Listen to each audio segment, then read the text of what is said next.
Olá, querido! Olá, querida! Seja muito bem-vindo mais uma vez ao podcast Levando Cativo, um lugar onde nós buscamos levar todas as coisas cativas à obediência de Cristo.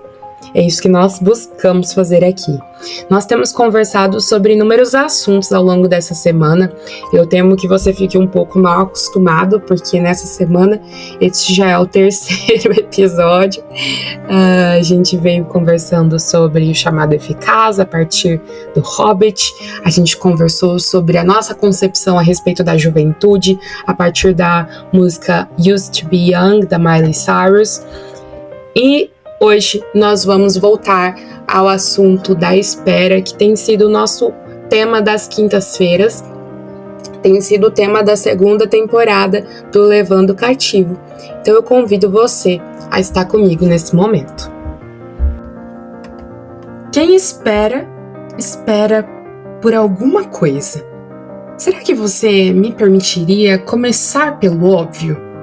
O último episódio foi basicamente uma conversa à mesa sobre o nosso aspecto temporal, como seres humanos, a nossa temporalidade. Nós basicamente trouxemos um diagnóstico da nossa doença constante, da pressa e do imediatismo em meio a esse mundo caótico. E através disso, propomos uma solução, o entendimento da espera como uma disciplina espiritual. E o exercício dessa disciplina para fortalecer os músculos da fé. No episódio de hoje, eu gostaria de conversar com você a respeito do objeto da nossa espera. Ao longo desse tempo todo, pelo que exatamente você tem esperado? Quais são os grandes anseios do teu coração? Que lugar exatamente eles ocupam nesse seu frágil e pequeno coração?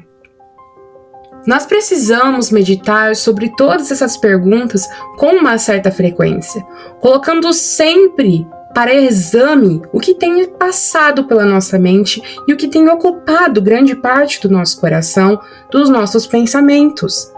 Porque a grande verdade é que nós corremos o grande risco de sermos consumidos por aquilo que nós desejamos e que parece nunca chegar à nossa vez de viver. Nós queremos do nosso jeito e, claro, no nosso tempo. A verdade é que a nossa vida poderia ser resumida em uma oração pagã. Que a minha vontade seja feita. Amém. É o que nós não temos coragem de orar, mas o que de fato expressa tudo o que nós sentimos na vida da espera. Como diz a Vanessa Belmonte no livro O Lugar da Espera na Vida Cristã, dói no fundo das nossas almas a entrega necessária para cumprir a vontade de Deus e não a nossa. Dói o processo de confiar no tempo dele. Dói abrir mão do controle das nossas expectativas. Dói abrir mão de desejos longamente cultivados e esperar pela promessa incerta. Dói ver as expectativas nutridas durante anos não acontecerem. Dói aceitar coisas que não gostaríamos que acontecessem. Dói ver o tempo passando sem enxergar ou perceber nada acontecer. Dói acreditar na mentira de que Deus se esqueceu de nós e não está fazendo nada ou não se importa. Dói nos submeter ao Deus verdadeiro. Dói porque atinge o âmago do nosso pecado, o nosso desejo de controle e autonomia. Dói, e isso é bom, porque é um sinal de que estamos morrendo para nós mesmos. A grande verdade, como a autora também diz nesta mesma página, é que nós estamos sendo preparados para uma nova vida, a vida eterna, e transformados em um tipo de pessoa que será capaz de vivê-la. Para isso, Deus utiliza vários recursos, sendo um deles o sofrimento da espera. Quem sabe se a gente parasse para pensar na espera como sendo esse movimento de preparo, esse movimento de forja que Deus faz em nós para a vida eterna, a gente teria uma outra perspectiva sobre esse processo que é tão doloroso. Um processo de deificação, se a gente pode trazer essa palavra, mas de tornar-nos humanos e não deuses. Talvez se a gente parasse e enxergasse esse processo de espera como uma destronificação do eu, como uma destronificação dos meus ídolos, então a gente tivesse mais esperança como cristãos, porque a gente passaria a compreender isso como um trabalhar do Senhor. A autora, ela finaliza esse capítulo dizendo o seguinte: tente olhar para o seu tempo de espera e enxergar o que você tem tentado controlar, os ídolos escondidos, as expectativas concretas de como as coisas devem acontecer, as suas vontades, os seus planos, os pecados relacionados ao desejo de controle, ao orgulho, à inveja dos outros, ao medo e à ansiedade. Por que não refletir no estado do nosso coração no processo da espera?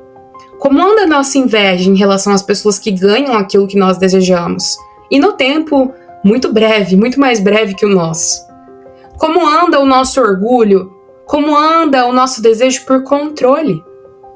Quando as coisas parecem não seguir o roteiro que nós traçamos. Como anda o nosso medo e a ansiedade em relação a um futuro incerto, a um fim em aberto? Como anda o nosso coração? Toda essa conversa que nós estamos tendo me lembra muito um determinado capítulo, e o capítulo final do livro Mulherzinhas, de Louisa May Alcott. Elas descrevem os seus sonhos, que elas chamam de castelos de vento. E no início do livro, mais ou menos ali na página 184, ela vai dizer, elas vão descrever, melhor falando, elas vão descrever todas as 4 irmãs March, os seus sonhos, construindo então os seus castelos de vento. E no capítulo final, a gente vê elas conversando sobre como se desenrolou toda a sua vida e sobre como esses castelos ao vento foram se esvaindo de fato, porque eles eram de vento. Eles não tinham um alicerce firme, mas eram alicerçados nas suas meras vontades e nas suas concepções sobre a vida. Não seriam esses os nossos roteiros, os roteiros que nós escrevemos a partir do que nós pensamos ser o melhor para nós? Nós construímos sim os nossos castelos de vento, mas a Bíblia diz que a nossa casa precisa estar firmada na rocha, e essa rocha é Cristo. A Fernanda Witwicky, ela vai desenvolver isso muito bem no livro Enquanto Isso. Mais ou menos ali no meio pro final do livro, ela começa a falar sobre isso, sobre como ela, como arquiteta, reprovou na disciplina de fundações e como era difícil isso, de enxergar que para um edifício ser construído, ele precisava de uma fundação. E isso levava tempo, isso levava paciência. E a gente simplesmente quer aquilo que é belo, aquilo que é bonito. A gente não quer ter o trabalho de estabelecer o alicerce, de estabelecer as fundações. E basicamente é isso que é a espera. É a gente estabelecer, claro, através da graça do Espírito Santo de Deus em nós, as bases sobre as quais a nossa vida vai se firmar. E o problema é que, como a Fernanda explica, muitas vezes as nossas bases estão fundadas em ídolos, estão fundadas no que nós achamos ser o melhor para nós. Talvez seja a maternidade, como no caso dela, talvez seja no casamento, talvez seja numa melhor vaga de emprego, numa promoção, talvez seja no resultado de um vestibular, talvez seja no sucesso profissional. Enfim, coloque no talvez seja o que você tem esperado. Complete a lacuna com o que você tem esperado. Ela traz o versículo de Jeremias 29:11, que diz: "Porque sou eu que conheço os planos que tenho para vocês, diz o Senhor, planos de fazê-los prosperar e não de lhes causar dano, planos de dar-lhes esperança e um futuro." Eu tenho muito carinho por esse versículo, muito mesmo.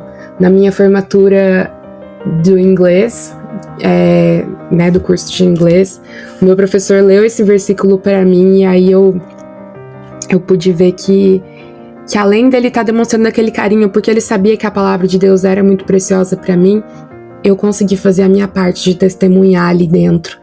E eu fiquei muito feliz. Mas eu só senti mesmo de compartilhar isso. Mas voltando ao comentário dela a respeito desse versículo no livro, da Fernanda, ela diz assim: nós achamos que conhecemos os planos que Deus tem para nós, mas a Bíblia é clara sobre quem realmente os conhece, o Senhor. E ela não para por aí. Além do Senhor conhecer os seus planos, eles são de bem, não de mal. A gente precisa lembrar a verdade que muitas vezes para nós cristãos parece batida, mas a grande verdade, o firme fundamento e convicção de que todas as coisas cooperam para o bem daqueles que amam a Deus. E se os planos de Deus no momento não coincidem com os nossos, é porque os nossos planos são muito pequenos, os nossos planos são ínfimos diante da grandiosidade que o Senhor tem e do propósito que Ele tem de forjar Cristo em nós. Como disse C.S. Lewis, a gente se contenta com muito pouco. Nós, parafraseando uma frase dele, nós somos como aquelas crianças que brincam com sexo, ambição, prosperidade, dinheiro e conquistas, como crianças que brincam no latão de lixo, como crianças que brincam no lixão, sem conhecer o fato de que elas poderiam ter acesso a um mar de possibilidades, a areia da praia, um lugar próprio para brincadeiras cheios de frescor. Nós nos contentamos com muito pouco quando o Senhor quer nos dar as bênçãos celestiais e não só as bênçãos terrenas. E Ele tem o melhor tempo e a melhor forma e as melhores bênçãos, até mesmo terrenas, para nós. E muitas vezes elas não são aquilo que nós sonhamos ou aquilo que nós pedimos ou no tempo que nós sonhamos ou pedimos. Nós precisamos ser exercitados para tudo isso e nós precisamos, acima de tudo, que esses desejos, que essas esperas não estejam no lugar do nosso Senhor, mas estejam na submissão dele.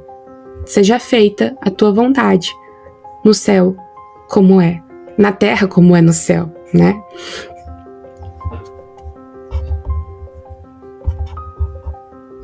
Eu queria finalizar o nosso podcast com uma oração escrita pela autora do livro Enquanto Isso, onde ela diz: Pai, abrimos o nosso coração para receber a tua obra perfeita e agradável vontade, seja ela qual for em todas as estações, porque reconhecemos que a maior dádiva da vida é estar com o Senhor, seja no sim ou no não. Te agradecemos pelo caminho que estamos percorrendo agora e te enxergamos cumprindo seus propósitos nele. Deus, tu és a nossa rocha e fundamento. Estabelecemos nossas vidas em ti. Em nome de Jesus. Amém.